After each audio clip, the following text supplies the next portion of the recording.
Halo, selamat malam semuanya. Selamat malam. Ya, selamat malam, Ko Indra. Ya, Halo. hmm, salam sejahtera. Selamat datang di acara webinar kita kali ini di hari Kamis ya, tepatnya ya. Ya, Dan kali ini kita akan ngebahas topik yang terbaru, ingin memberikan informasi tentang apa sih yang akan dibahas hari ini, yaitu adalah gold market season yang saat ini sudah ada pastinya ya coach kita yaitu Kokusuma Indra ya. Yang lebih familiar ya. biasanya kita panggil Ko Indra ya, Ko ya. Seperti itu ya. Oke, oke. Ya halo ya Ko Indra ya.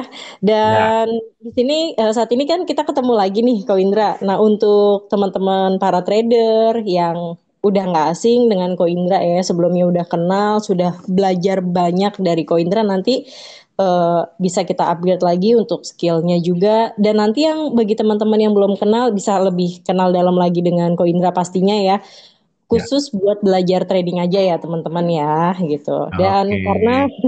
karena kan sekarang ini semua kita kan menggunakan era digital, betul ya Ko Indra ya. Nah, kita Betul. harus bisa nih upgrade skill dan perkembangan zaman juga, kan kita harus bisa ikut terjun juga ya ke dalam perkembangan era digital seperti ini. Jadi kita harus bisa ngikutin nih perkembangan zaman yang sudah modern dengan era digital. Nah, nanti untuk teman-teman yang bingung gimana sih untuk menjadi trader pemula atau yang sudah pro, kita punya komunitas trader jadi kita bisa live trade bareng, kita juga bisa tahu perkembangan berita yang ada secara global ya, keseluruhannya ya kok ya. Nah, nanti di Ya, sini akan betul. dibantu juga oleh Ko Indra. Next, juga kita akan ada yang namanya tuh private class trading yang akan kita adakan di hari Sabtu untuk teman-teman semuanya. Tapi kita juga masih ada kok besok hari Jumat buat teman-teman yang mau ikut kelas trading. Nah, nanti tentunya pasti di sini nanti kita akan ada quiz ya kok ya. Ada hadiahnya Ya, juga. Jadi jangan hadiahnya sampai menarik sekali. dilewatkan ya. Ya, hadiahnya ya kok ya, Luar merchandise biasa. ya. Dari ABC tentunya kita sponsornya kali ini. Dan untuk mempersingkat waktu, mungkin Ko Indra mau kenal dengan teman-teman semuanya dan mau belajar. Oke, waktu dan tempat kami persilahkan untuk Ko Indra sambil menunggu teman-teman yang lainnya untuk join ya Ko Indra pastinya ya. Itu aja. Oke, terima kasih Ko Ya, Indra. oke. Dan tempat saya Terima persilahkan. kasih, Mbak Helen. Selamat malam, Bapak dan Ibu semua. Kita ketemu lagi pada malam hari ini. Masih di acara yang sama, tetapi suasana dan semangatnya tentu tidak sama. Kita lebih semangat lagi malam ini ya. Karena malam ini kita akan membahas satu tema yang menarik, yaitu emas. Ya, ini emas ini bukan orang Jawa ya. Ada ada Mas Bambang, ada Mas siapa lagi dan kawan-kawan ya. Emas di sini adalah bicara mengenai logam mulia, termasuk juga perhiasan yang biasanya digemari sama siapa? Ayo, pasti nih ibu-ibu, eh, baik dari generasi Z maupun sampai generasi yang sudah senior, tentu suka dengan yang namanya emas perhiasan ya. Oke, tanpa berlama-lama lagi, kita akan segera mulai ya. Slide-nya, please. Ya, Bapak dan Ibu, nanti apabila ada pertanyaan, silahkan Bapak dan Ibu bisa tulis pertanyaannya di kolom chat ya. Ada chat roomnya itu, ada pilihan.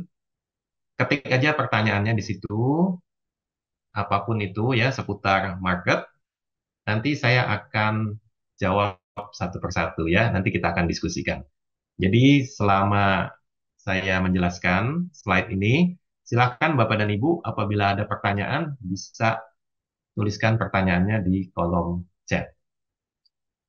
Oke, kita balik lagi bicara soal emas. Kita bicara dulu mengenai sejarah dari gold market. Ya, jadi eh, ini yang namanya gold market ini bukan tiba-tiba ada muncul di permukaan bumi ya tanpa sebab akibat gitu kan ya. Ini semua tentu ada sejarahnya. Emas ini telah menjadi alat tukar pembayaran dan penyimpan nilai kekayaan sejak zaman Mesir kuno ya, itu sekitar 3.000 tahun sebelum Masehi ya. Jadi kita semua tentu pernah belajar sejarah juga ya, pernah dengar cerita-cerita yang memang dari zaman dahulu kala itu, zaman zaman nabi-nabi begitu ya.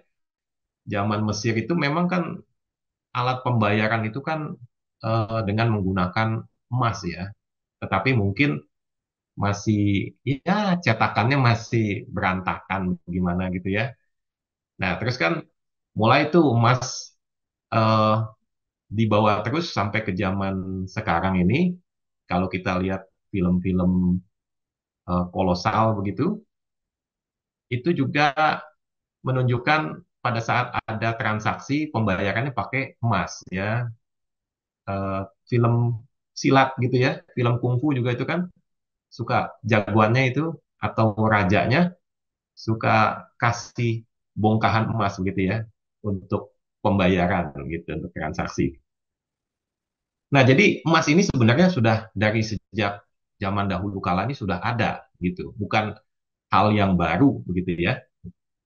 Nah, yang menarik di sini kan kenapa emas bisa dibawa terus gitu, tidak lekang oleh perkembangan zaman. Ya, ini kan menarik. Kalau barang-barang lain ya mungkin ya sudah istilahnya sudah ada penggantinya ya. Tapi kalau emas ini kok bertahan terus gitu. Dan wujudnya dari dulu ya ya seperti itu aja gitu. Kalau wujudnya yang bagus ya mungkin ada sedikit harga lebih mahal karena di situ ada biaya pembuatannya istilahnya begitu kan. Tapi apapun itu mau bentuknya bagus, mau bentuknya jelek, emas ya tetap emas begitu ya. Kemudian bangsa Romawi juga mengembangkan sistem koin emas sebagai mata uang standar ya. Sekitar tahun 211 sebelum Masehi yang dikenal dengan Aureus dan digantikan Solidus pada abad keempat oleh Kaisar Konstantinus Agung. Next slide. Ya, ini wujudnya kira-kira ya. Koin emas pada zaman dahulu kala ya. Ini zaman dulu aja udah ada cetakan gambar-gambarnya ya. Lumayan lah. Ya tentu makin ke sini makin bagus ya cetakannya. Next slide. Ya, pada abad ke-19 diperkenalkan sistem gold standard. Nah, ini nih pernah ada yang bahas juga nih di eh, YouTube atau sosmed lainnya ya. Sistem gold standard ini artinya nilai mata uang suatu negara dikaitkan atau dihitung langsung dengan cadangan emasnya. Jadi dulu ya, dulu kalau kita menilai satu mata uang negara tertentu, ya contoh aja misalnya rupiah ya, rupiah gitu. Rupiah ini nilainya sebenarnya berapa sih gitu?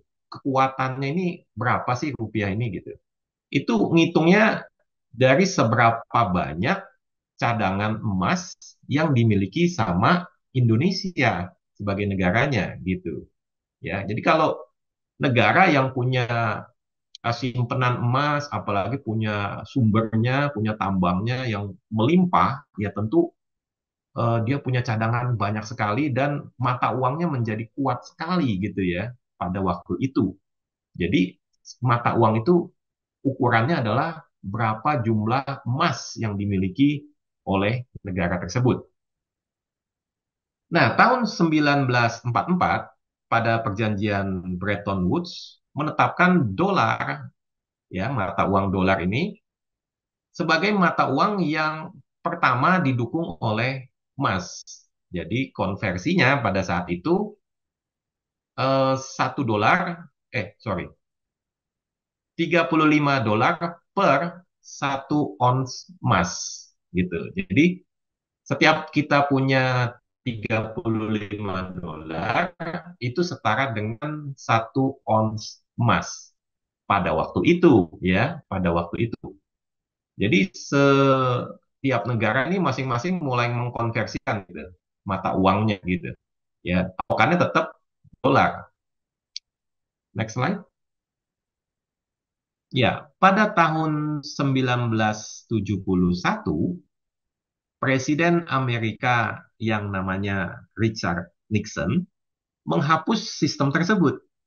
Sehingga terhitung sejak saat itu emas diperdagangkan bebas di pasar.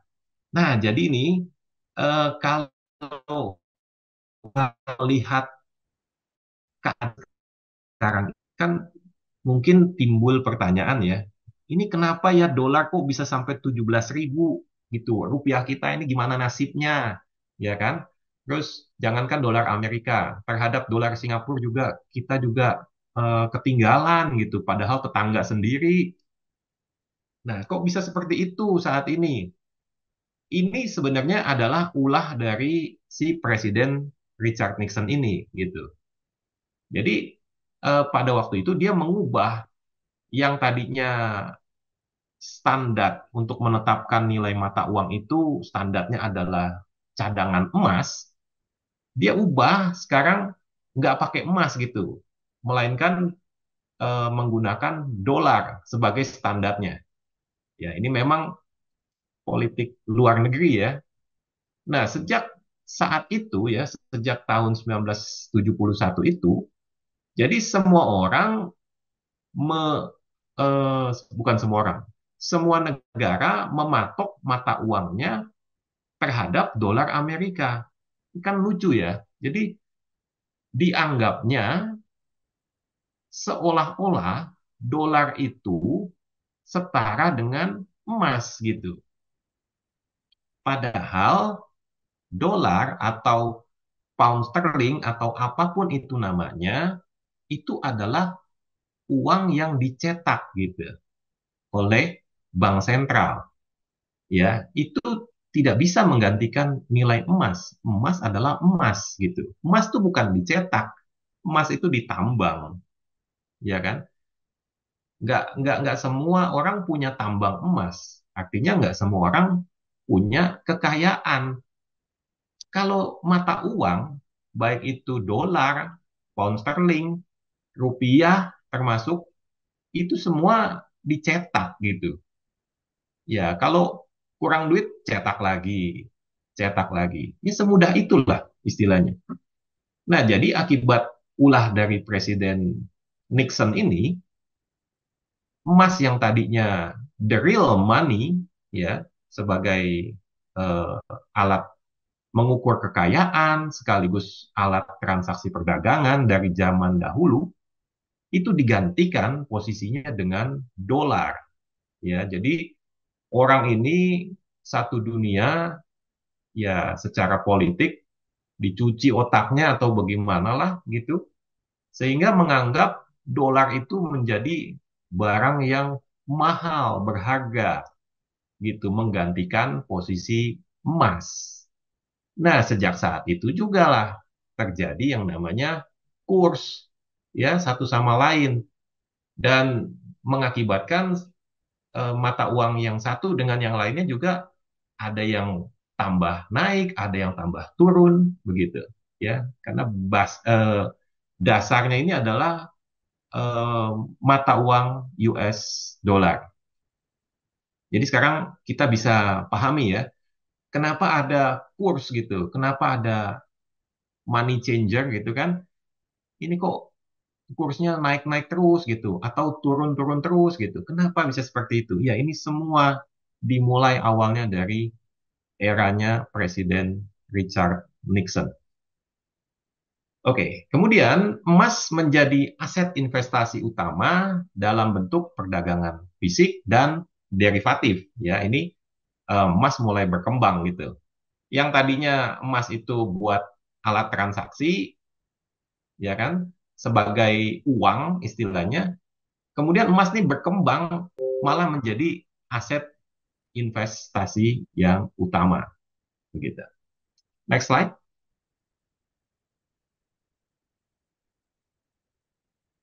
Oke, luar biasa. Kita akan kuis dulu, ya. Caranya masih ingat ya? Jadi nanti setelah pertanyaannya dibacakan, Bapak dan Ibu bisa menekan tombol angkat tangan begitu, ya. Nanti yang paling cepat boleh menjawab pertanyaan ini. Silakan, Mbak Helen. Baik, kuisnya ya. Saat ini buat teman-teman siap. Siapakah Presiden Amerika Serikat yang menghapus sistem gold standar? Langsung isi kolom komentar yang duluan, dia yang berhak jawab. Oh iya, Silakan. ada Pak Lalang nih, angkat tangan. Oh, Oke, boleh. Boleh, Pak ya. Lalang. Jawabannya mungkin bisa dinyalain, Pak, speakernya. Silakan, Pak Lalang. Ya, yang menghapus sistem gold standard adalah Presiden Richard Nixon pada tahun 1971. Dan Oke, dia menjadi ya, investasi utama dalam perdagangan fisik. ya, Betul betul sekali. jawabannya, Swindra? Betul, Oke, betul sekali. selamat, Pak Lalang. Waduh, jawabannya lengkap Baik. sekali nih, Pak Pak Lalang. Lalang nanti kirimkan alamat ya, serta nanti kita akan kirimkan merchandise ke alamat Pak Lalang seperti itu. Thank you Ya, jawabannya. ya. Nanti minta tolong admin bisa menghubungi Pak Lalang Fajar, ya. Terima kasih, Pak Lalang. Oke, kita lanjutin ya. Ini semakin menarik. Ya, ada pengumuman yang sangat penting. Jadi, untuk Bapak dan Ibu yang ingin belajar trading dari basic, kami membuka kelas trading online ya pada hari Sabtu besok, tanggal 12 April. Itu adalah batch pertama. Kalau Bapak Ibu bisa hadir, silakan nanti registrasi. Tapi kalau misalnya berhalangan, kami punya batch yang kedua tanggal 26 April, sama hari Sabtu juga ya. Waktunya jam 9 pagi sampai selesai. Oke. Saya sendiri nanti yang akan mengajar. Saya akan ajarkan Bapak dan Ibu untuk bagaimana bisa belajar trading step by step ya dari nol gitu sampai bisa trading secara mandiri. Oke. Jadi jangan lewatkan kesempatan ini. Ini semua adalah persembahan dari EBC Financial Group. Jadi tanpa biaya 1 sen pun ya. Bapak dan Ibu cukup daftarkan diri registrasi di broker ABC, kemudian nanti ada deposit $100 begitu sebagai member. Nah, setelah Bapak dan Ibu sudah aktif ya menjadi member ABC, berhak untuk mengikuti program online trading kelas ini. Ya, sekali lagi ini adalah persembahan dari EBC Financial Group. Baik, kita akan lanjutkan lagi. Silakan. Nah, sekarang kalau kita sudah ngerti bagaimana sejarah dari market emas itu, ya, sekarang kita akan melihat sebenarnya siapa ini pemainnya dari pasar emas ini. Selama ini mungkin ya sebagian udah tahu ya, tapi sebagian lagi masih bertanya-tanya ini siapa sebenarnya pemain utamanya dari market gold ini kan? Ya, mungkin jawabannya, oh saya tahu kok pemain utamanya ada di pasar emas Cikini. Wah, ya itu juga salah satunya.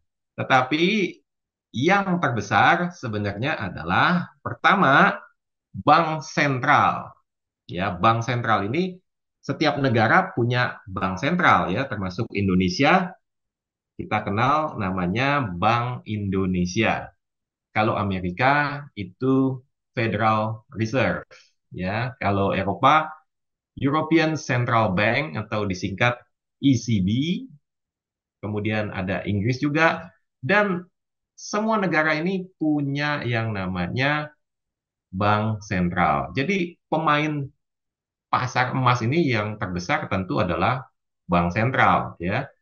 Bank sentral tuh kalau nyimpen kekayaan, nyimpen harta gitu, itu bukan cuma dalam bentuk mata uang gitu ya, tapi mereka juga simpen dalam batangan-batangan emas, ya. Nah, mungkin kita pernah nonton film Hollywood. Nah, Hollywood nih paling sering bikin film yang seperti perawakan bank gitu kan. Yang dicuri apa? Biasanya batangan emas, ya kan? Yang satu batang itu, wah beratnya berapa kilo begitu, sampai susah ngangkatnya. Nah, itulah bank sentral gitu. Jadi setiap bank sentral tuh punya emas, ya. Mereka adalah pemain besarnya dari gold market ini. Kemudian yang kedua adalah pemerintah. Ini dua institusi yang berbeda ya, jangan dipikir sama nih. Bank sentral nih independen. Setiap negara punya bank sentral, tapi mereka sifatnya independen gitu. Kalau pemerintah ini bicara soal presiden, menteri, dan segenap jajarannya sampai ke bawah. Pemerintah suatu negara juga punya yang namanya cadangan emas ya. Tujuannya untuk apa? Ya, untuk menjaga stabilitas ekonomi tentunya. Kalau ada uang lebih istilahnya ya dibeliin emas gitu kan buat simpenan. Oke, next slide. Oke, kemudian yang menjadi pemainnya adalah institusi keuangan atau hedge fund. Ya, jadi ini bicara perusahaan yang mengelola keuangan, jasa keuangan. Tapi perusahaannya ini bukannya apa koperasi maju kena mundur kena ya. Kita juga mungkin bilang, di tempat saya juga ada koperasi itu mengelola keuangan juga. Iya, itu koperasi maju kena mundur kena. Kalau ini bukan selevel itu ya, ini adalah perusahaan internasional yang terbesar. Contohnya adalah Goldman Sachs dan JP Morgan, kemudian ada BlackRock, dan masih banyak yang lain. Ini cuma sekedar contoh aja. Nah, mereka ini biasanya berinvestasi dalam emas sebagai aset lindung nilai terhadap inflasi dan kondisi ekonomi yang tidak stabil. Kemudian mereka juga melakukan trading emas dalam bentuk derivatif ya untuk spekulasi harga. Derivatif itu seperti apa? Ya seperti yang kita lakukan sekarang ini ya, trading XAU begitu. Nah, mereka itu pemain besarnya gitu ya. Jadi eh, apa istilahnya? Kalau zaman dulu beberapa waktu yang lalu itu kalau masih ingat ada peristiwa broker Sunton ya. Itu broker yang scam yang benar-benar tidak terpuji. Itu kalau masih ingat ada waktu itu sebuah arahan di mana dari broker mengatakan, "Ayo kita sama-sama beli emas, nanti grafiknya akan naik gitu." Kenapa grafik naik? Karena ada kebersamaan membeli emas gitu. Betul, tapi tunggu dulu ya. Kita ini cuman retail, yang artinya angka kita tuh nggak seberapa gitu. Sebanyak-banyaknya kita bersatu, kita menyatukan uang kita, itu nggak bisa menggerakkan market gitu ya. Market itu putarannya besar sekali sampai mencapai 7 triliun US dollar dalam satu hari gitu. Jadi uang kita itu nggak ada apa-apanya gitu, bukannya ngecilin ya, tapi memang market itu besar sekali gitu. Nah, kalau ada ajakan yang seperti itu, Bapak dan Ibu, itu sudah jelas akan scam. Jadi ditolak aja ya. Oke, next step. Ya, ini logonya dari Goldman Sachs dan JP Morgan. Ini dua perusahaan yang terkenal ya. Dan kadang-kadang juga suka bikin isu-isu di pasar, di market. Yang mana ini bisa menggerakkan juga niat orang untuk membuat keputusan. Next slide, please. Oke, selanjutnya yang menjadi pemain dari gold market adalah siapa? Ya, perusahaan pertambangan emas tentunya. Iya dong, mereka yang punya sumbernya kok, gitu kan? Nah, perusahaan tambang emas ini menjual hasilnya di pasar global melalui kontrak jangka panjang, bursa komoditas, dan penjualan langsung ke bank sentral. Nah, ini yang menarik Bapak dan Ibu. Mungkin selama ini kita kalau bicara emas, kita cuma taunya pasar emas Cikini, gitu kan? Atau daerah mana lagi? Pasar Baru ya. Kalau dulu sih Pasar Baru, nggak tahu sekarang masih masih bagus nggak itu? Ya pokoknya sentra-sentra emas lah begitu ya. Ini ibu-ibu paling paham nih kalau soal begini-beginian. Nah, kita cuma tahunya paling ya sentra-sentra penjualan emas seperti itu. Kalau di Semarang, di tempat saya itu daerah Kranggan gitu ya. Itu daerah emas itu, toko emas. Tapi sebenarnya di internasional ini secara global juga ada transaksi jual beli emas gitu antara siapa?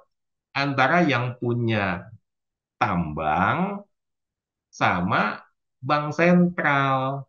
Ini kan menariknya di sini ya. Jadi gimana bank sentral itu mendapatkan emas? Beli gitu di pasar Cikini sama sama siapa? Enci-enci Ciame gitu. Ciame, saya pesen dong logam mulia. Berapa? 10 ton. Kira-kira Ciame bisa nggak tuh nyediain logam mulia 10 ton?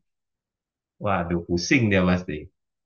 Nah, bagaimana cara belinya? Ya tentu pembelian langsung ke tambang-tambang emas ya. Itu udah ngomongnya udah bukan berapa emas 1 gram hari ini, bukan begitu. Udah ngomongnya kontrak jangka panjang.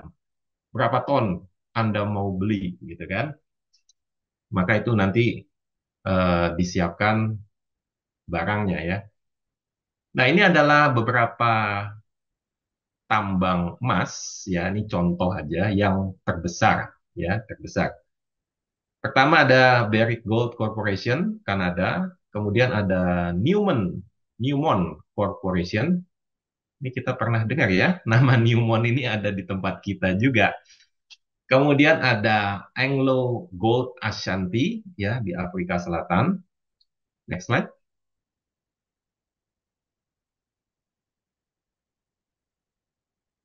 Ya, ada Kinross Gold Kanada, Goldfield Afrika Selatan lagi, Polius Gold Rusia, Freeport McMoran.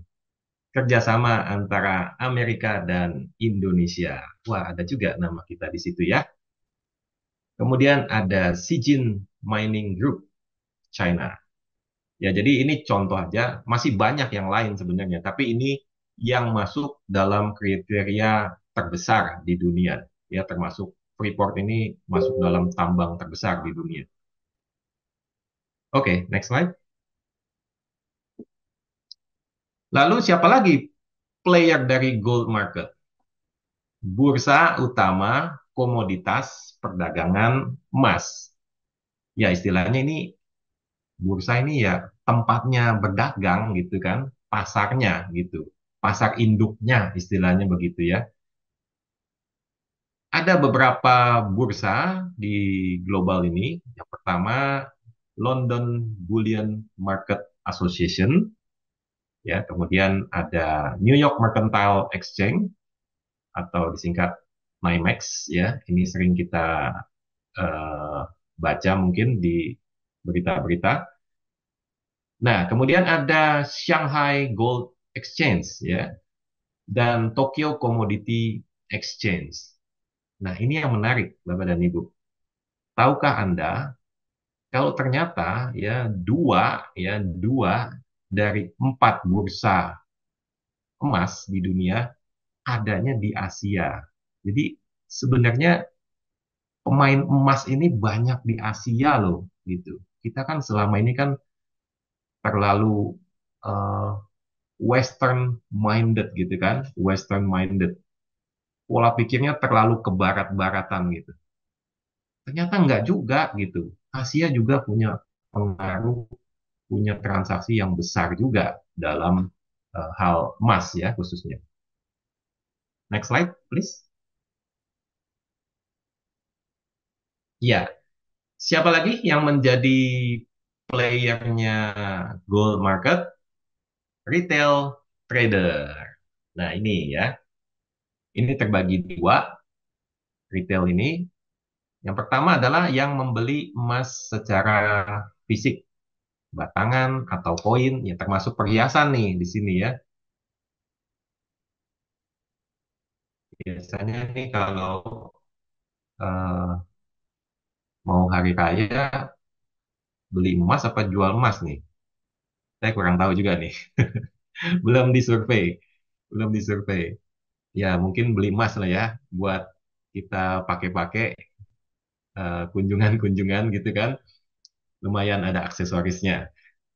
Kemudian yang kedua adalah investasi melalui ATF, futures, CFD, forex trading. Nah, inilah yang menjadi domain kita ya. Jadi pada malam ini dan malam-malam selanjutnya kita kumpul di acara webinar untuk kita belajar bagaimana kita bisa mengelola dana kita, investasi kita melalui trading di futures ya dan juga gold trading di dalamnya.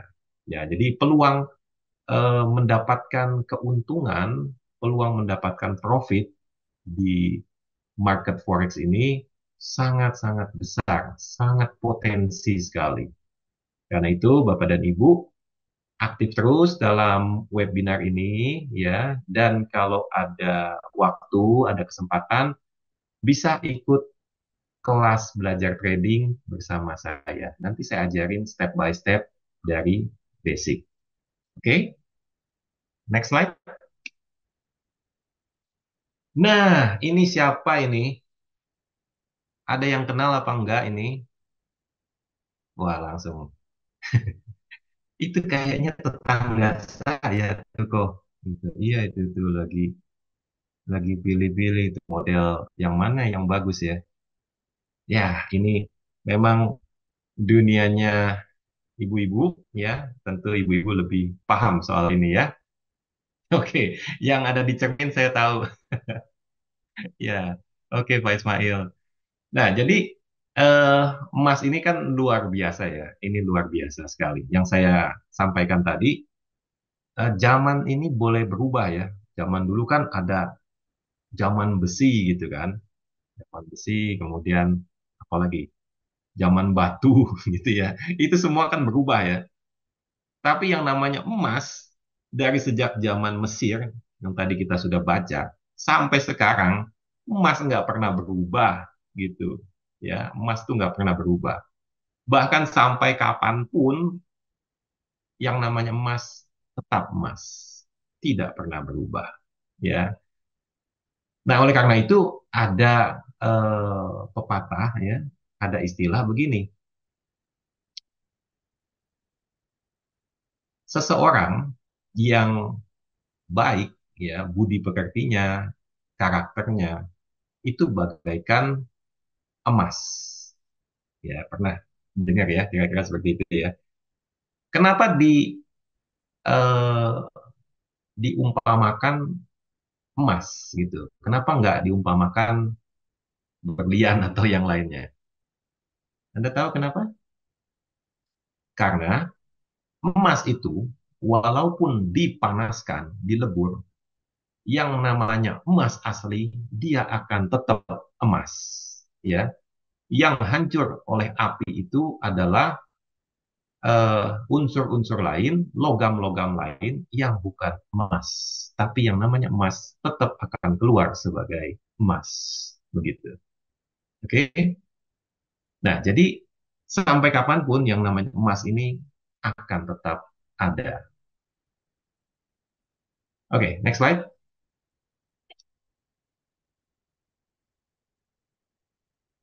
Nah, sekarang kita coba untuk pelajari bagaimana perkembangan dari gold market ini, ya. Yang pertama adalah sekarang ini ada yang namanya trading digital, ya. Jadi perdagangan emas ini nggak cuma kita pergi ke toko emas, kita beli emas gitu, atau kita jual emas gitu. Sekarang ini ada yang namanya perdagangan emas melalui online tanpa harus membeli emas fisik, ya. Ini misalnya kayak di Pegadaian, ya, yang saya tahu juga bisa ya beli beli emas berapa 0, berapa gram gitu, nabung emas gitu kan, itu bisa, ya. Nah, kalau contoh yang lebih besarnya seperti yang kita gunakan yaitu MetaTrader, atau juga dari Binance juga menyediakan platform untuk perdagangan emas juga. Tapi kita biasanya menggunakan MetaTrader. Next. Ya. Kemudian perkembangan dari emas ini sekarang ini, ya, emas dijadikan sebagai safe haven. Apa itu safe haven? Ini heaven ini kepemilikan, ya, bukannya surga loh, ya. Ini jangan jangan salah jangan salah mengartikan. Emas sebagai safe haven. Artinya begini, ketika terjadi kondisi ekonomi yang tidak stabil atau mungkin terjadinya krisis, maka emas diminati oleh investor untuk mengalihkan aset mereka.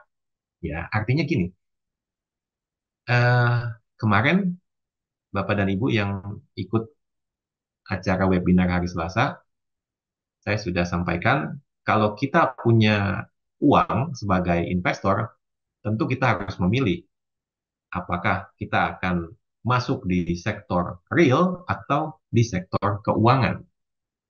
Kalau kita masuk di sektor keuangan, ya kita bisa masuk di pasar saham misalnya, ya, eh, dan instrumen keuangan yang banyak macamnya itu. Nah, pada saat kita masuk di pasar saham atau di instrumen lainnya, ketika eh, terjadinya goncangan, harga-harga pada turun, ya, minus dan mengalami crash bahkan marketnya. Nah, itu gimana?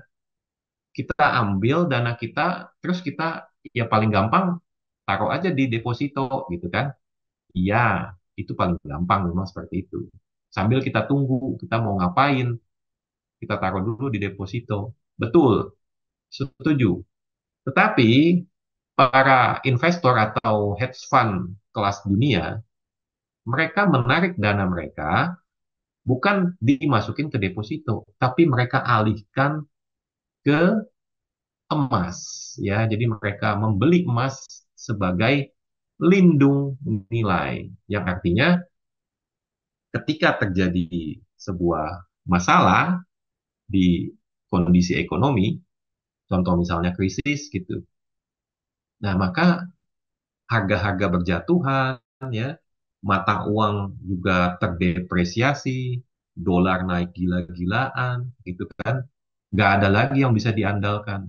Hanya satu yang bisa diandalkan, yaitu emas. Ya, ketika mengalihkan ke dalam emas, maka disitulah akan terjaga nilai asetnya. Ya, nggak akan tergerus, istilahnya begitu. Mau contoh? Oke, saya kasih contoh. Zaman dulu waktu harga emas masih berapa ya? Masih di bawah 1 juta gitu. Harga-harga barang pokok tentu juga nggak tinggi seperti sekarang kan. Yang paling gampang harga cabai deh gitu. Pada zaman itu paling berapa duit sih cabai? Nah, sekarang berapa duit cabai? Naiknya gila-gilaan gitu. Ya, karena apa? Karena ada yang namanya inflasi. Terjadi kenaikan harga yang nggak masuk akal gitu. Jadi si harga-harga barang kebutuhan ini naik, harga emas naik nggak? Harga emas juga ikutan naik. Kok bisa? Ya karena itu. Dia berjalan seiringan dengan inflasi. Justru ketika kita meletakkan atau menyimpan uang kita di emas, maka disitulah nilai kekayaan kita akan terlindungi. Ya. Nah, ini ada yang mungkin eh, jangan sampai salah persepsi ya, jangan sampai salah pengertian. Menurut saya, ketika kita bekerja, kita menghasilkan keuntungan, kita menghasilkan uang, biasanya kan orang simpan uangnya di mana? Deposito, betul? Oke, nggak apa-apa, setuju. Terus kalau uangnya sudah mulai banyak, dibelikan aset. Contoh, beli tanah gitu ya, atau beli rumah gitu. Boleh juga, setuju, tapi saya kasih tahu ya, ketika kita mengalihkan dana kita ke bentuk-bentuk aset yang tadi saya sebutkan itu, nanti kita akan dibebani dengan yang namanya biaya pemeliharaan. Ya, kalau beli aset tanah yang tanah dan sebagainya itu kan harus bayar pajak, harus bayar izin ini itu apa segala macam, ya kan? Kalau kita mengalihkan uang kita ke bentuk emas, ya, ini kita bicara jangka panjang ya, bukan setahun 2 tahun gitu. Misalnya kita mau nabung untuk anak kita gitu. Ya kita kalau taruh di dalam bentuk emas, maka nilai kekayaan, nilai uang itu akan aman.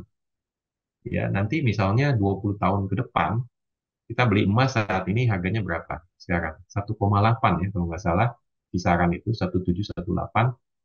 Nanti 20 tahun ke depan, harganya juga tetap 1,8 pada zaman ini. Ya, paham nggak maksudnya? Ya secara angka mungkin udah berapa juta nanti ya dalam 10-20 tahun ke depan. Mungkin udah berapa juta. Tapi nilainya, nilai kekuatan dari uang itu sama seperti 1,8 pada saat kita beli sekarang ini.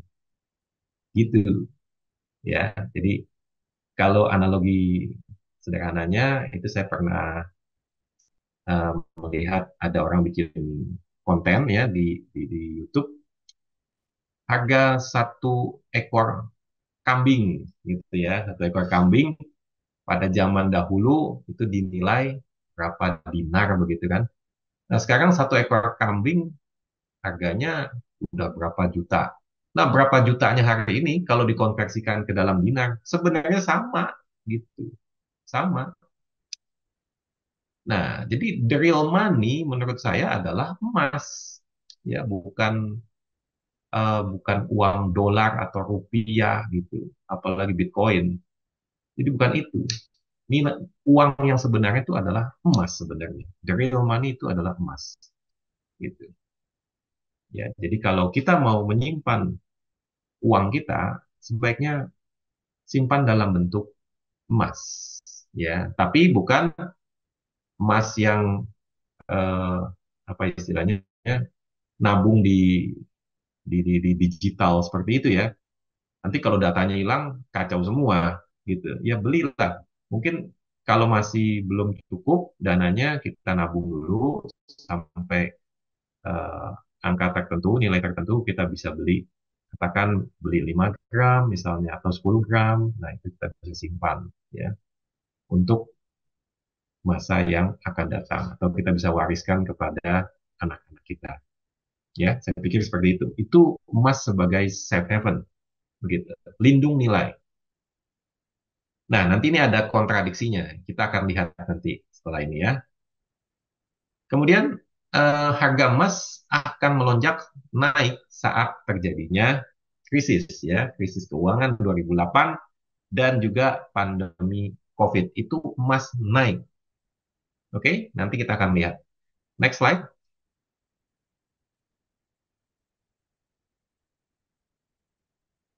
Ya, jadi gold price rise on safe haven demand.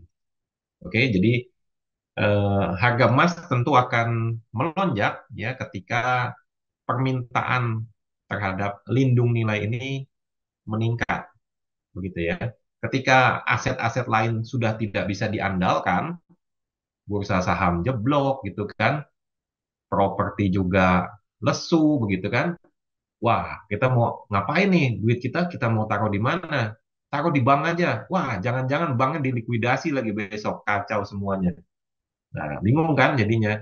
Jadi, solusinya Anda bisa memilih emas sebagai lindung nilai kekayaan Anda.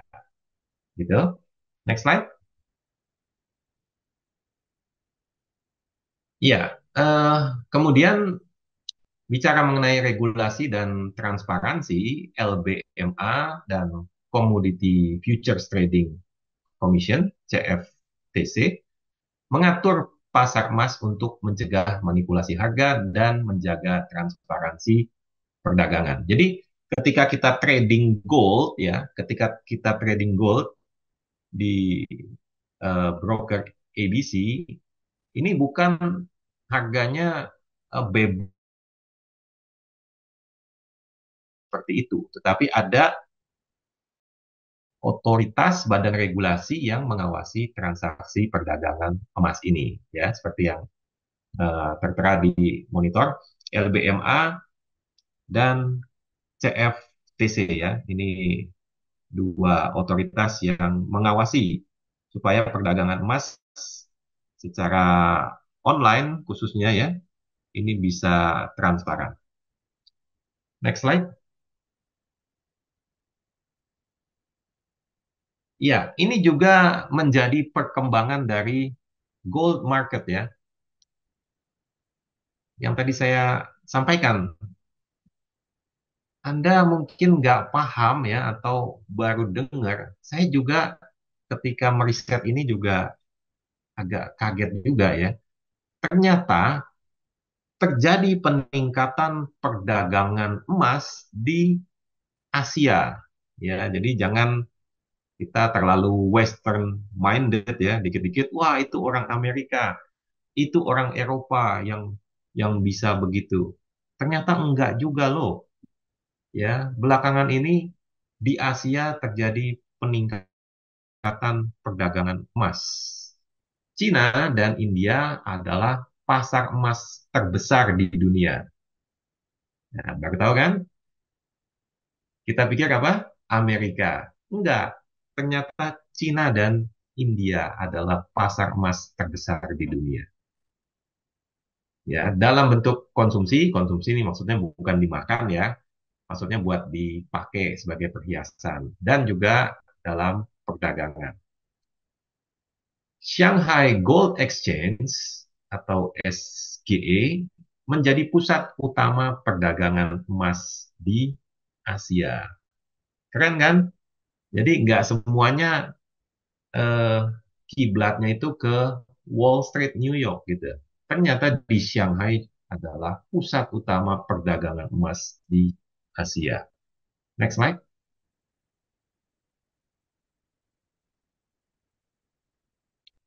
Ya, ini jadi India, ini benderanya India ya, sama China. Ya, ini dua pemain besar dari gold market di Asia. Next slide. Ya, ini foto dari Shanghai Gold Exchange. Nanti siapa tahu Bapak dan Ibu berkesempatan pergi ke China, ke Shanghai, bisa foto-foto di bangunan ini ya. Oke, next slide. Ya, perkembangan dari gold market selanjutnya adalah ternyata sekarang ini ada aset kripto berbasis emas. Nah, baru tahu kan? Selama ini kalau kita bicara kripto kan yang paling umum Bitcoin, apalagi. Ethereum gitu ya, apa terus Ripple, Doge dan kawan-kawannya. Sekarang ini ternyata ada stable coin berbasis emas, namanya Paxos Gold dan Tether Gold. Ya, kodenya PAXG dan XAUT. Jadi investor dapat memiliki emas dalam bentuk digital tanpa perlu menyimpan fisiknya. Tapi ini saya tidak begitu rekomen ya, karena biar bagaimanapun yang namanya aset digital itu kita mesti paham juga ya, sewaktu-waktu kalau kena hack tidak ada yang bertanggung jawab di situ ya. Jadi lebih baik kalau mau simpan emas sebaiknya dalam bentuk fisik saja. Next slide. Ya, ini adalah logonya dari kripto berbasis emas ya. Jadi kalau nanti pada saat buka-buka market kripto ketemu logo seperti ini, ya inilah dua aset kripto berbasis emas ya, PAXG dan XAUT, Tether, Gold Tether. Oke, next slide. Ya, ini yang ditunggu-tunggu. Pertanyaannya kok, kenapa harga emas ini naik? Ini naiknya gila-gilaan, ya. Sudah berapa waktu terakhir ini naiknya gila-gilaan. Kenapa bisa naik? Ya, ini saya kasih jawabannya.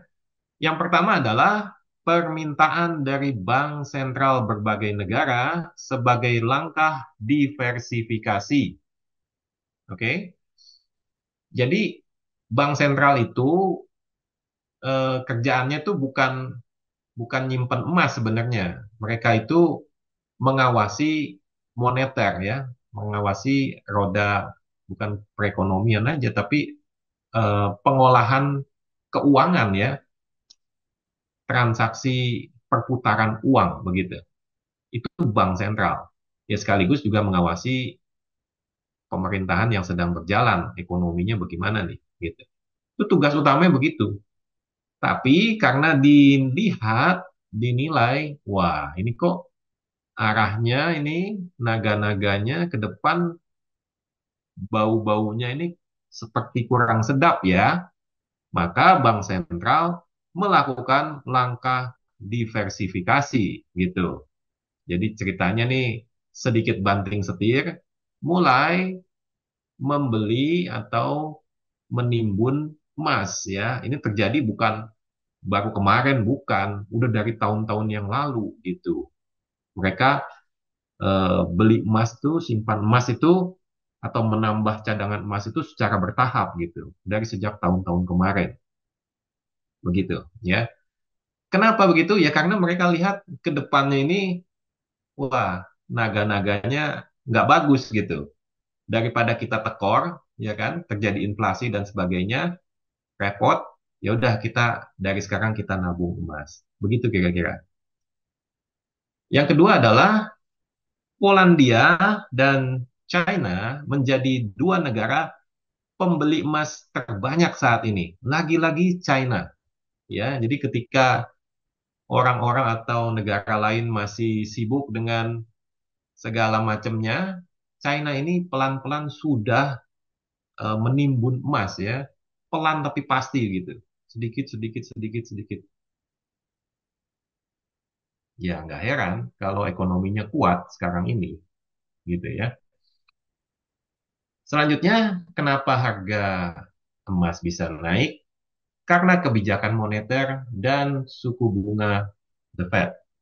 Ya, jadi sejak tahun kemarin dinilai eh, ekonomi Amerika sudah mengalami perbaikan, kemudian suku bunga bisa nih diturunin, ya kan? Karena kan inflasinya sudah mulai terkontrol ya, walaupun belum belum benar-benar kondusif ya, tetapi sudah mendingan lah, sudah lumayan. Akhirnya bank sentral itu mulai menurunkan suku bunga. Nah, kalau suku bunga diturunkan, otomatis nilai dolar juga akan mengalami penurunan, ya kan? Sebagai lawannya dari dolar itu kan adalah emas, begitu. Jadi kontranya itu adalah emas. Kalau dolarnya turun, emasnya akan naik. Itulah yang menyebabkan harga emas naik. Dan yang keempat adalah ketidakpastian ekonomi dan geopolitik. Ya, ini udah dari tahun-tahun lalu ya, dari sejak zaman COVID, kemudian disusul lagi sama perang Rusia, Ukraina, terus ada eh, apa lagi? Perang dagang lagi ya, sekarang tarif lagi, macam-macam segalanya. Ya semakin eh, memperlihatkan ekonomi ini menjadi tidak pasti ke depannya ya. Politik juga gonjang-ganjing. Ini saya baca berita juga katanya Jerman lagi latihan perang juga, takut diserang sama Rusia gitu. Nah, ini kan jadi kacau lagi nih semuanya. Eropa udah mulai adem kemarin, sekarang mulai panas lagi gitu.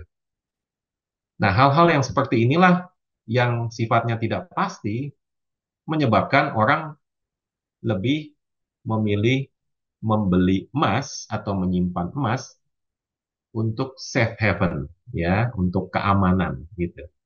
Soalnya ya tadi, balik lagi, sampai kapanpun yang namanya emas itu akan tetap ada gitu. Nggak mungkin nanti besok emas dihapuskan dari muka bumi. Tidak laku lagi emas, nggak mungkin. Selamanya masih akan tetap ada emas. Oke, next slide.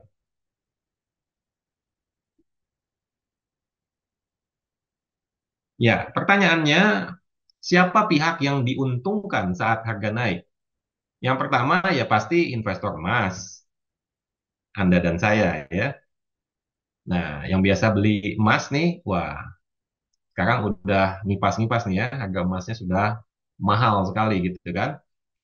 Yang kedua, ya pasti perusahaan pemilik tambang emas. Ya, coba aja lihat tuh saham-saham tambang emas itu pasti harganya naik terus gitu. Yang ketiga adalah bank sentral yang pegang emas tentunya ya. Ya bank sentral yang nggak punya cadangan emas atau yang sedikit, ya juga nggak merasakan keuntungan apa-apa.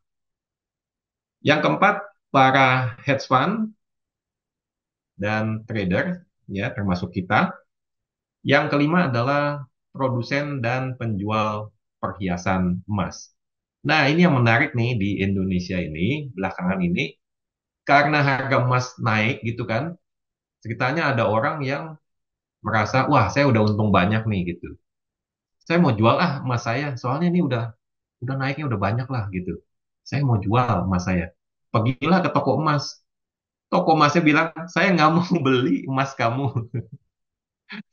Sekarang toko emas nggak mau beli gitu.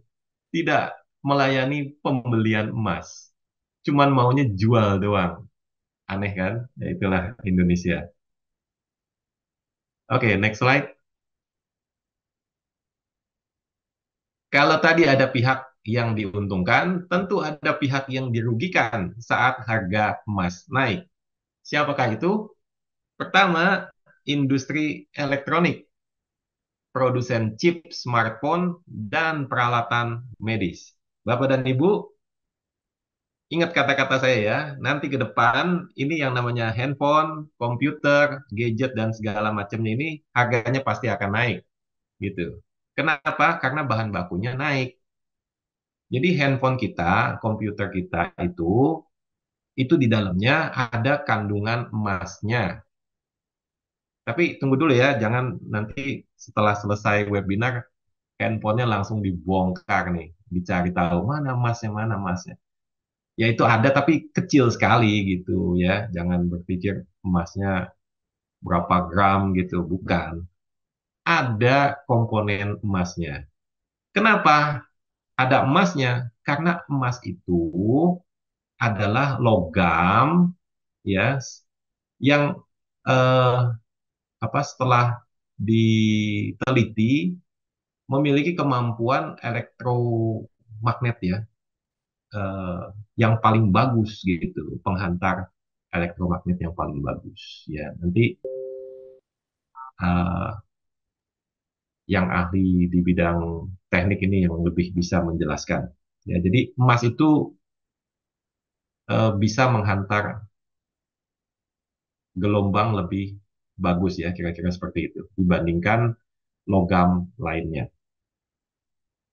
Jadi nggak bisa diganti sama yang lain gitu. Ya tetap pakainya emas lah gitu ya.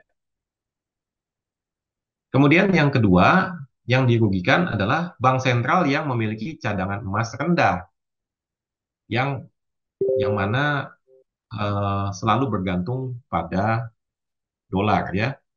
Jadi dolar minded nih istilahnya. Nggak punya cadangan emas, taunya pakainya dolar terus. Nah, sekarang dolar lagi naik begini ya, kena pasti. Tentu akan mengalami kerugian. Yang ketiga, pihak yang dirugikan adalah investor di aset yang bersaing dengan emas, seperti saham, obligasi, dan mata uang lainnya. Ya, jadi eh, ini sebenarnya apa ya, bertolak belakang gitu antara pasar modal dengan emas gitu. Jadi biasanya orang akan berinvestasi, akan mengalokasikan dananya di pasar modal. Wah, beli saham Bank BCA gitu kan, beli saham Indofood, beli saham apa lagi gitu kan. Ya karena itu harganya naik terus. Nah, orang biasanya terkonsentrasi ke pasar modal, ke pasar saham. Tetapi ketika nilainya pada jeblok, barulah dana ditarik dipindahkan ke emas sehingga membuat harga emas naik gitu ya. Jadi ini bertolak belakang gitu biasanya. Kalau pasar saham sedang bagus ya, sedang kondusif, wah sedang apa ya, rally panjang, ya orang pasti nggak akan melirik yang namanya emas gitu. Orang akan fokus di pasar modal gitu ya. Jadi ini hal yang kita perlu pahami. Next slide. Ya, ini adalah bank sentral dengan cadangan emas terbesar. Ya, ini saya nggak usah sebutkan angkanya. Sekedar kita tahu aja, Amerika, Jerman, Italia, Perancis, Rusia, China, dan Swiss. Sayangnya Indonesia belum tercatat di sini ya. Mungkin beberapa tahun ke depan kita bisa menjadi bagian negara yang terbesar dengan cadangan emasnya. Next slide. Nah, sekarang pertanyaannya, ini bagaimana dengan kondisi yang seperti ini? Langkahnya bagaimana selanjutnya? Jika kondisi ekonomi terus bergerak dalam ketidakpastian, sangat mungkin dunia akan masuk dalam resesi. Yang kedua, analis UBS memprediksi harga emas akan mencapai 3.200 pada pertengahan tahun ini. Ya, UBS ini ya salah satu pemain emas terbesar ya di dunia. Anda mungkin pernah tahu lah ya, yang sering beli logam mulia ada kan yang buatannya UBS begitu. Dan mereka memprediksi harga emas akan mencapai 3.200 pada pertengahan tahun ini. Menurut saya mah ini sebentar lagi ya, nggak, nggak sampai pertengahan tahun ini, bentar lagi bisa 3.200 ini. Saya setuju dengan angka 3.200. Nanti saya akan tunjukkan kenapa ada angka 3.200 ya. Sebentar lagi saya akan buka chartnya dari XAU. Sabar sedikit Bapak dan Ibu. Nanti kita akan lihat sama-sama kenapa bisa sampai 3.200. Yang ketiga, Goldman Sachs memproyeksikan harga emas akan mencapai 3.100 pada akhir tahun 2025. Ini sudah lewat dari 3.100 ya. Jadi para analis kelas dunia sudah memprediksikan bahwa harga emas dalam posisi bullish on, ya. Jadi skenarionya benar masih skenario untuk naik. Belum ada tanda-tanda akan turun, ya. Oke, keywordnya di sini adalah, kata kuncinya adalah, jika kondisi ekonomi terus bergerak dalam ketidakpastian, sangat mungkin dunia akan masuk dalam resesi. Ya, ini saya bukan nakut-nakutin, tapi kita akan lihat di dalam chart. Silakan, slide.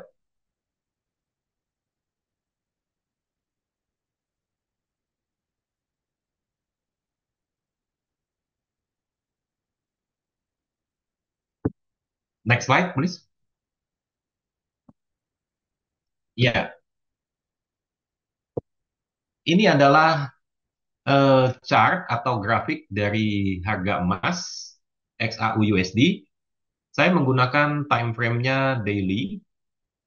Nah, di sini saya langsung plot aja ya. Sebelah bawah panah warna merah itu menunjukkan harga terendah ya. Harga terendah bukan harga terendah sepanjang masa ya, tapi harga terendah setelah koreksi begitu. Ada di angka 1.600-an. Ya, ini terjadi pada Oktober tahun 2022. Ya, pada Oktober 2022. Harganya 1.600-an.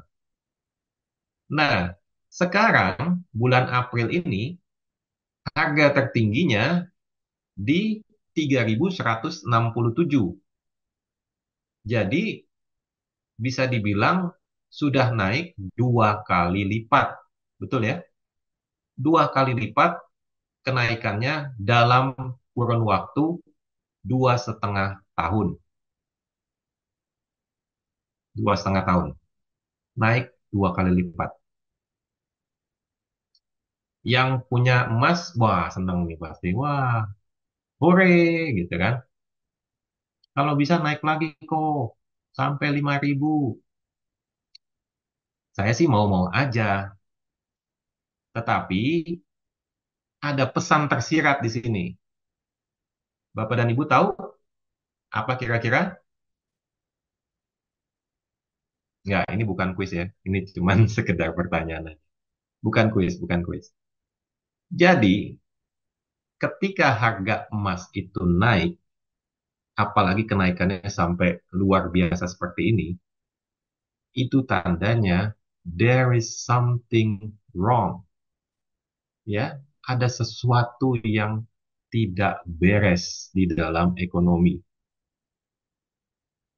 Ekonomi penuh dengan ketidakpastian. Ini bukan saya yang ngomong gitu. Ini data fakta yang berbicara. Kalau ekonomi stabil, ya, kita bisa melihat atau menerawang hari esok dengan baik. Ya, tentu harga emas tidak akan melejit naik seperti ini. Oke, ya ada kenaikan ada, tapi dia nggak ekstrim seperti ini, naik 2 kali lipat.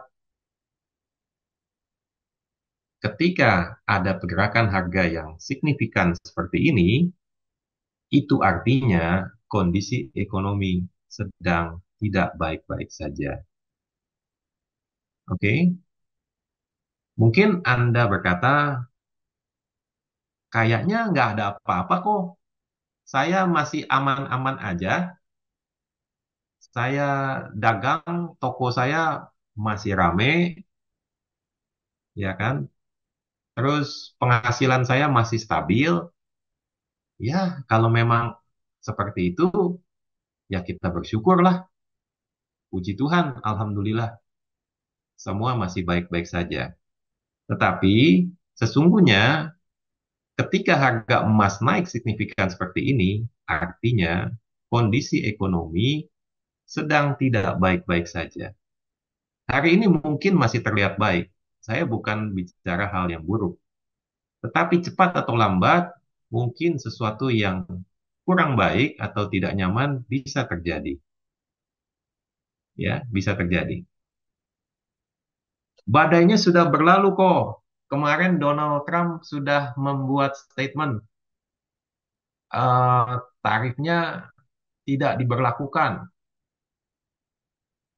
tidak diberlakukan selamanya atau bagaimana? Tidak diberlakukan 90 hari. Nanti setelah 90 hari gimana? Ya diberlakukan lagi. Ya sama aja bohong. Ya kan? Tarifnya ditunda 90 hari ke depan. Setelah 90 hari bagaimana?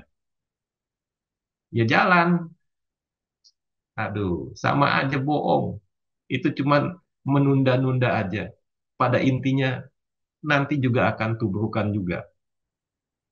Ya, jadi kondisi seperti ini menjadi perhatian bagi kita semua. Bukan untuk menjadi khawatir dan takut, bukan. Ya, bukan seperti itu. Justru dari sekarang kita harus mempersiapkan diri yang kira-kiranya bisa dikerjakan kegiatan yang tahan banting, anti krisis, ya mulai dikerjakan dari sekarang gitu. Kalau kira-kiranya pekerjaan kita saat ini, usaha kita saat ini, wah ini nggak tahu ya gimana nih, bisa tahan badai apa enggak nih. Nah, cobalah membuat evaluasi. Ya, saya sekali lagi menawarkan kepada Bapak dan Ibu, ayo kita belajar trading. Karena dengan kegiatan trading ini bisa dikatakan salah satu kegiatan yang anti krisis. Sudah terbukti pada saat terjadinya pandemi COVID ketika semua, ya bukan semua lah, hampir semua kegiatan itu tutup, pusat perbelanjaan juga ditutup, pabrik ditutup, rumah ibadah juga ditutup. Nah, mau gimana? Salah satu yang masih bisa dijalankan adalah trading. Tapi disayangkan memang banyak sekali oknum yang tidak bertanggung jawab di sini. Oknum yang menyesatkan. Sehingga nama trading, kegiatan trading ini menjadi tercemar, menjadi kurang baik. Ya, jadi sekali lagi saya mengajak pada Bapak dan Ibu untuk bagaimana kita mempersiapkan kondisi ke depan ya supaya kita bisa lebih waspada ya, lebih aware. Kalau ada waktu, ayo kita belajar trading. Nanti saya akan ajarin step by step dari basic sampai Bapak dan Ibu bisa mandiri ya. Di sini juga hadir murid-murid saya yang tentunya penuh dengan kesaksian-kesaksian mereka. Oke, next slide please.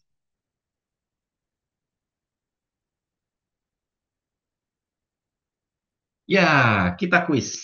Oke, ini yang ditunggu-tunggu. Kita akan bagi-bagi hadiah. Silakan, Mbak Helen. Oh baik, makin seru ya kok ya, lihat perkembangan gold ya kok ya, yang semakin naik ya. Seru Nah banget. untuk teman-teman, ini yang pertanyaan berikutnya. Nanti untuk hadiahnya kita ada stand handphone ya, seperti itu ya. Boleh nanti dijawab Ya. siapa yang angkat tangan duluan ya. Yang pertama, jelaskan yang dimaksud emas sebagai safe haven. Mungkin ada yang bisa jawab? Silahkan. Yang sudah tidak boleh menjawab lagi ya. Ada Pak Aji Sukoco. Ayo, coba Pak Aji Sukoco bisa nyalakan mikrofonnya. Silakan. Boleh Pak Haji.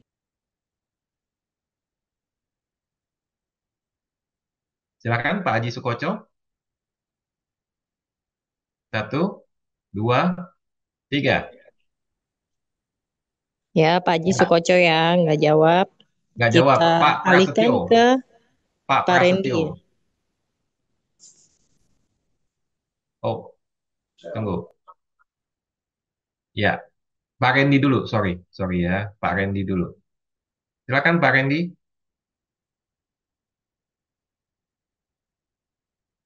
Ya, dijawab di kolom chat. Jelaskan yang dimaksud dengan emas sebagai safe haven. Ya, betul. Sebagai lindung nilai. Oke, selamat buat Randy.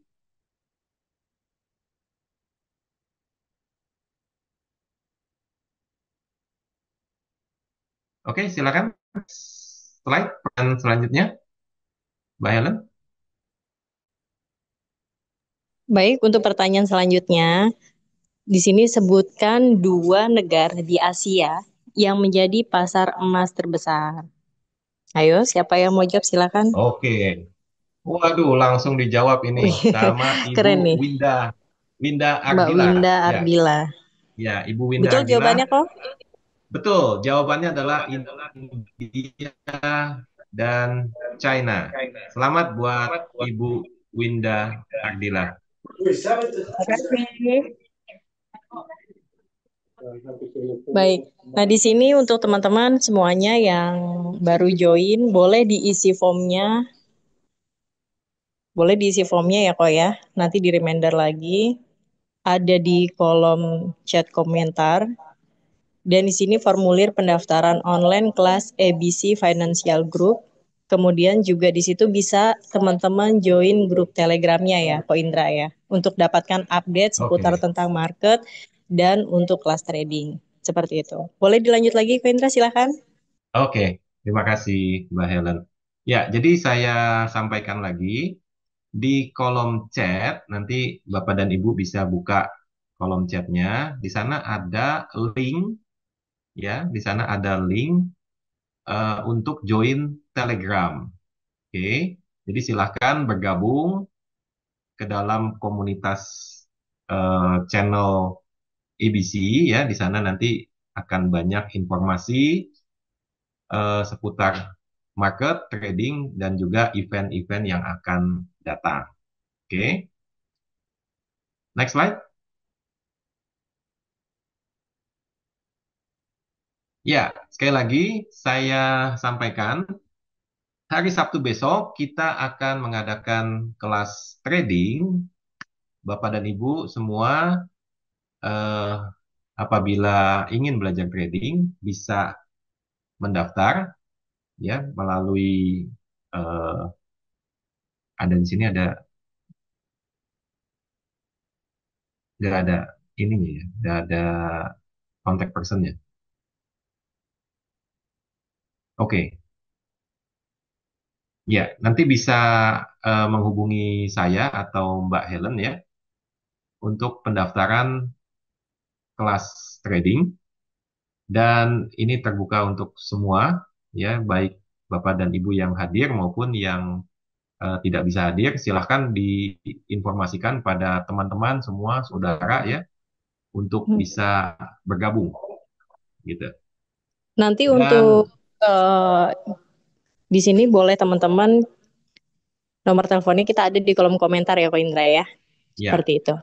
oke, Ke Dev, baik, bisa ke saya, Helen, atau bisa ke Siva, Jonathan di situ. Nanti bisa dicek atau ke Koindra seperti itu.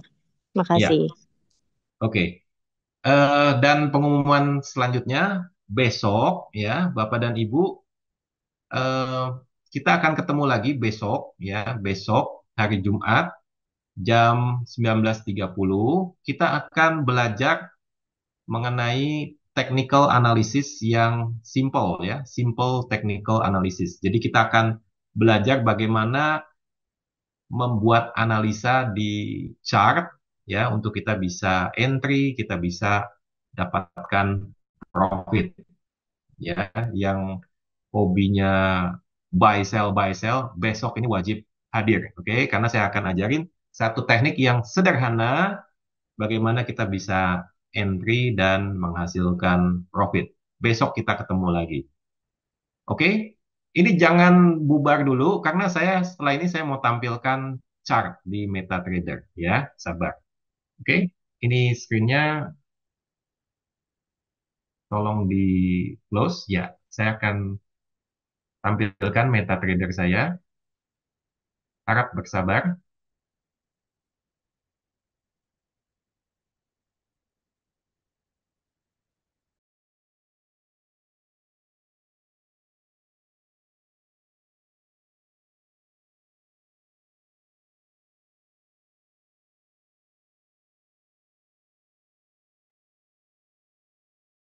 Iya, bisa lihat ya MetaTrader saya ini. Jadi saya menggunakan MetaTrader 5 dengan time frame daily. Platform ini dipersembahkan oleh EBC Financial Group, di mana broker tempat kita trading yang tentunya sudah memiliki izin beroperasi internasional, FCA, SIMA, termasuk juga Australia ASIC. Ya, baik, saya akan jelaskan. Ini adalah chart dari gold atau emas.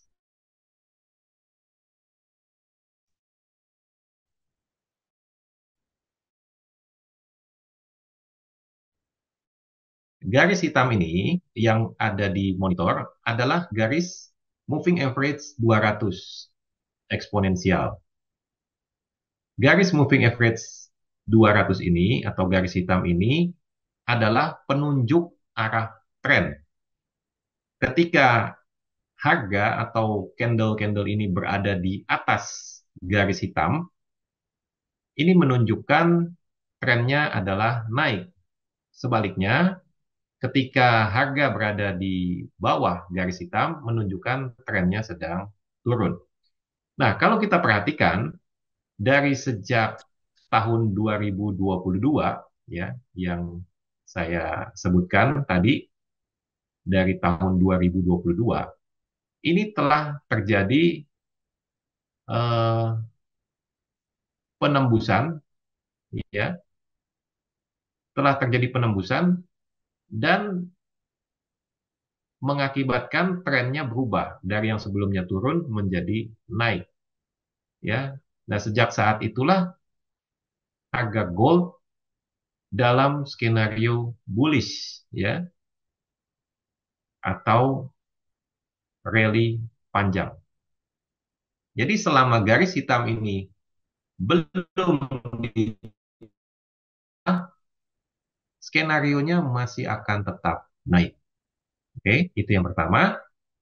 Kemudian yang kedua adalah kenapa saya setuju dengan angka 3.200 sebagai target berikutnya. Oke, kenapa saya setuju dengan angka 3.200 sebagai target berikutnya? Jawabannya adalah saya menggunakan Fibonacci. Saya akan tarik Fibonacci-nya dari swing di sini. Swing itu berupa puncak atau lembah ya, seperti lekukan begitu. Dengan swing di sini. Ya, kita akan tarik pakai Fibonacci. Oke, seperti ini. Ya, ini kurang lebih ya. Tunggu, saya bikin presisi. Soalnya nih kalau geser dikit, ini ceritanya jadi lain. Jadi harus benar-benar presisi.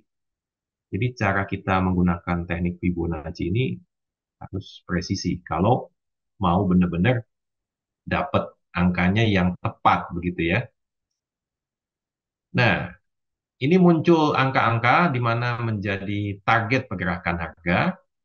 Kalau kita lihat ini 161 ya yang menjadi target ideal ini sudah sampai dan ditembus ya, sudah ditembus. Berarti target selanjutnya akan menuju ke Fibo 261 ya. Di sini saya kasih angka garis ya. Ya, dan hasilnya 3198 ya, kurang lebih 3.200. Jadi bisa terjawab bagaimana atau kemana target dari harga emas selanjutnya. Jawabannya adalah 3.200. Baru nanti setelah itu kemungkinan akan terjadi koreksi ya, kemungkinan akan terjadi koreksi. Jadi ini kalau saya gambarin fase pergerakannya, kemudian ini koreksi, kemudian ini bergerak lagi, ya kan, sampai sini 161, ini koreksi kecil, bergerak lagi sampai nanti 161, baru ini nanti akan ada koreksi seperti ini.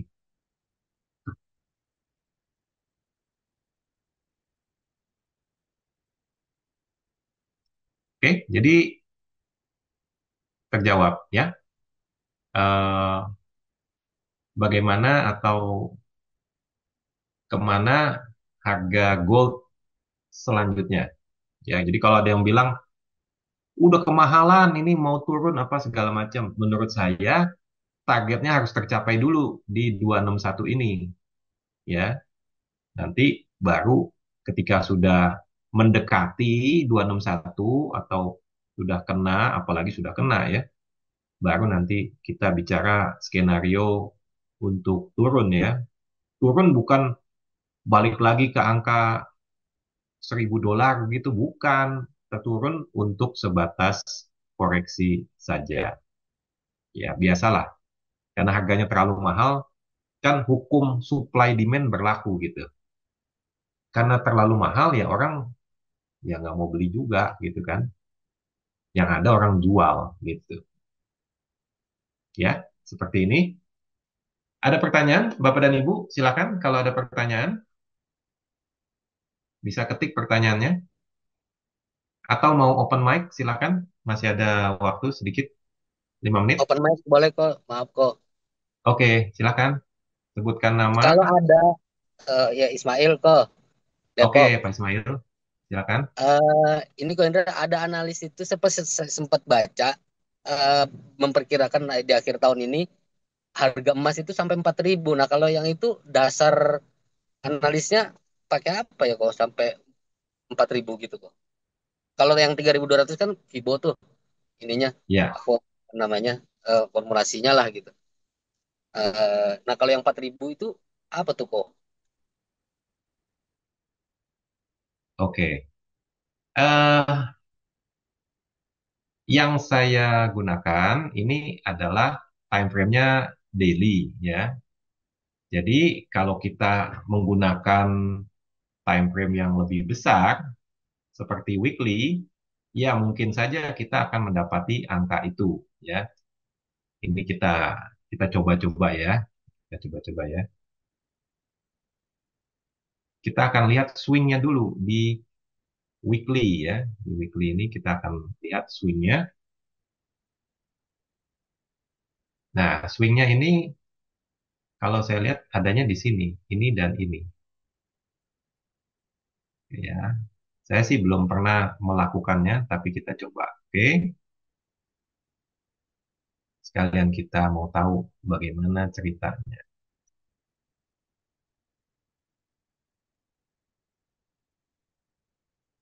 Ini kita belajar teknikal nggak apa-apa ya, Bapak dan Ibu. Nah, besok saya akan ajarin teknik trading yang sederhana ya. Jadi datang lagi besok, ajak teman-teman yang lainnya juga ya, yang sukanya kena loss di market. Nanti saya akan ajarin besok teknik yang simple untuk kita bisa menang. Oke, sebentar ya. Ini saya harus ukur presisi ya. Soalnya kalau nggak presisi, ini ini geser dikit, ceritanya jadi lain nih gitu. Oke, dapat 261-nya.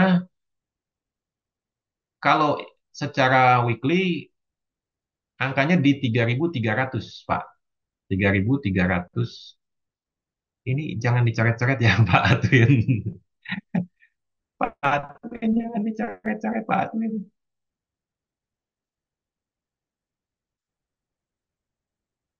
Oke, secara weekly ya, sekali lagi secara time frame weekly, ini kita mendapati angkanya kisaran 3.332. Wah, ini kalau kita buletin ke atas jadi 3333. Waduh, tiganya ada 4 kali. 3333. Itu kira-kira sasarannya. Kalau memang masih terus melaju kencang. Jadi kita belum cerita 4.000 dulu nih ya. Ini aja dulu lah gitu. Jangan terlalu ketinggian. Takutnya nanti kita terlalu berharap gitu mau ke 4.000 gitu. Waduh, tapi kalau sampai 4.000 juga kondisi ekonomi bisa seperti apa nanti jadinya? Ya, agak ngeri juga. Ini aja istilahnya masih relatif aman. Udah harga udah segini tingginya. Waduh, ya mudah-mudahan semua baik ya. Bapak dan Ibu semua aman, sehat, diberkati dalam lindungan Tuhan ya. Nggak terjadi apa-apa. Oke, dari Pak Winanto Yudi, kira-kira XAU bakal turun sampai angka berapa? Apa bakal harga gua 950 buy limit? Kalau sekarang Pak Yudi, skenario masih naik, jadi belum ada tanda-tanda untuk turun ya. Belum ada tanda-tanda untuk turun. Tapi seandainya dia turun, ya tentu kita akan cari supportnya ya. Support yang paling dekat adalah yang kemarin terbentuk di sini. Ya, ini saya buka time frame daily lagi. Ini support yang terdekat di kisaran 2958. Ya, 2960 lah kira-kira ya. 2960. Itu support terdekat. Jadi support ini dulu yang akan diuji. Baru nanti ke support selanjutnya ya. Tadi pertanyaannya apakah harga 2950? Ya, kisarannya ya kurang lebih deket lah ya, 2958. Ya, kisaran situ. Betul. Oke, tapi untuk saat ini belum ada tanda-tanda dia bergerak turun. Jadi jangan open sell dulu ya. Nanti besok saya akan ajarin bagaimana kita melihat market lebih detail lagi ya, sehingga kita bisa lakukan enter buy atau enter sell lebih akurat lagi. Besok datang lagi ya, Bapak dan Ibu semua, ajak teman-teman yang lainnya. Oke, ada lagi pertanyaan? Silakan. Kalau tidak ada, kita akan tutup, selesai.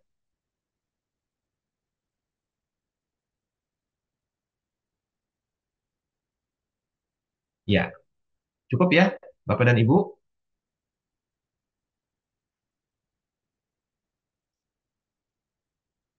Oke, eh, kita selesai dulu. Besok kita akan ketemu lagi ya. Kita lanjutkan lagi. Terima kasih untuk kehadirannya Bapak dan Ibu semua. Semoga yang kita bahas malam ini bisa bermanfaat. Selamat malam, selamat beristirahat, dan sukses buat kita semua. Sampai ketemu besok. Terima kasih, Kok. Terima Ya, kasih, terima Ko kasih. Indra. Terima kasih Terima kasih semua. semuanya. Terima kasih. Terima kasih semua. Teman-teman mungkin boleh join grup Telegram dan bisa ikuti besok ya, Ko ya. Ya, ada di Kita live Telegram. trading bareng. Dan untuk teman-teman yang mau buka akun, bisa akun demo atau akun real. Kalau akun real nanti bisa dibantu ya sama admin-adminnya juga, agar teman-teman bisa dapat edukasi untuk besok kita bisa live trade bareng. Kita Ya, bisa belajar trading bareng dan dapetin cuan bareng tentunya ya, Ko ya. Bisa cuan, Oke, bisa enggak, tapi kita harus analisa yang bagus pastinya, betul ya kok ya. oke, sip. Baik. Terima Ya, kasih Ko Indra, terima terima kasih. kasih semuanya. Terima kasih Mbak Helen, terima Selamat kasih semua malam. teman-teman. Selamat malam. Untung belum ngikutin jam. Bener,